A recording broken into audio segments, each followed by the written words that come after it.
Hi, this is Cookie Spooky Costumes. Just waking up this morning. This is my last day of vacation, so I'm trying to get some things done.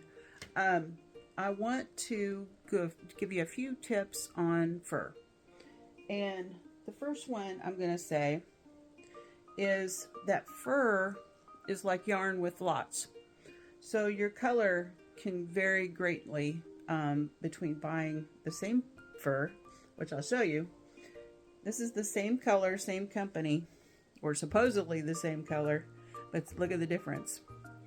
So it does come in lots. You might want to plan accordingly. If you're gonna run out of fur, you may have to do some more dyeing or some more coloring, which we've done in other videos. So you can do that. It's not going to hurt anything. It's just going to be a little bit more work. And I found that out. I had a huge box of fur that I finally used up. It was like 10 yards of fur, and that was this color. And I really liked this one. It ended up working out really well. I ordered the same thing, same company, but this is much more golden yellow. So we'll have to make adjustments. Fortunately, I had enough of this color to finish out one whole coat. So on the other coats I'll use this new fur, but I'll dye it. The other thing we want to do is always measure on the back. I'm using Tailor chalk. I like it because it'll wipe right off. The other big thing I want to talk to you about, some of you may know this already because you've worked with fur before, is that you're going to have a mess. No matter how hard you try, you're going to have fur everywhere. So make sure you have your vacuum around, and you're going to have fur all over you. That's just how it happens, no matter how careful you are. So I want to show you something real quick. I'll show you on the scrap here. Let's do one of these so we don't. Fur is pretty easy to sew back together, and if you need a bigger piece, you can cover it up really well.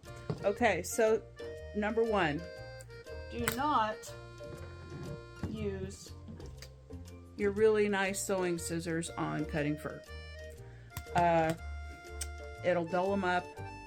There's a lot of glue in how the fur is attached, and it'll gum up your scissors. You won't be happy. So I have a less expensive pair of scissors that I use just for thread, and I use them for fur. So what you want to do when you cut the fur, you have to be very careful of how the fur lays.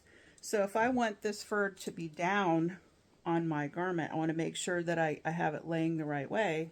Otherwise it's going to look a lot different.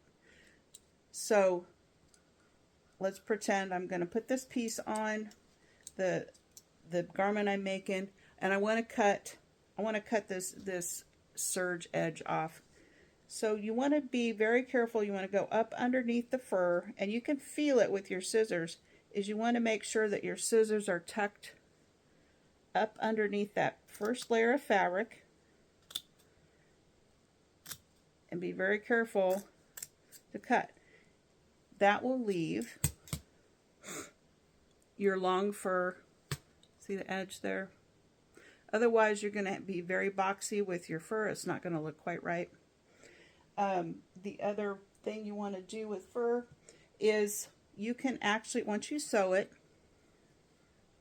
if I've got one that's sewn, I don't, you can actually go back through with, I use like a little dull screwdriver sometimes, or you can use a comb, the back of a sewing pick, just something that's not super sharp, and you can pull this fur back out. So say we make a seam here.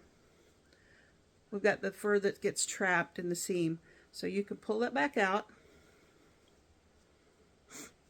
and recomb it, and then it looks good. So that's just a couple of things on cutting fur, fixing fur after it's done. You need to watch for the way that the fur lies in itself, so that you you don't make it real blocky. And I can show you here what it's, let's say we didn't do that.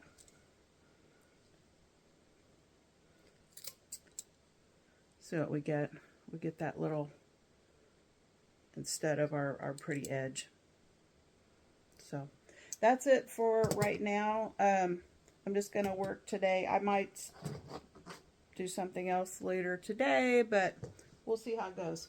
Like I said, it's my last day of vacation to work on things, so I'm really trying to get some stuff done.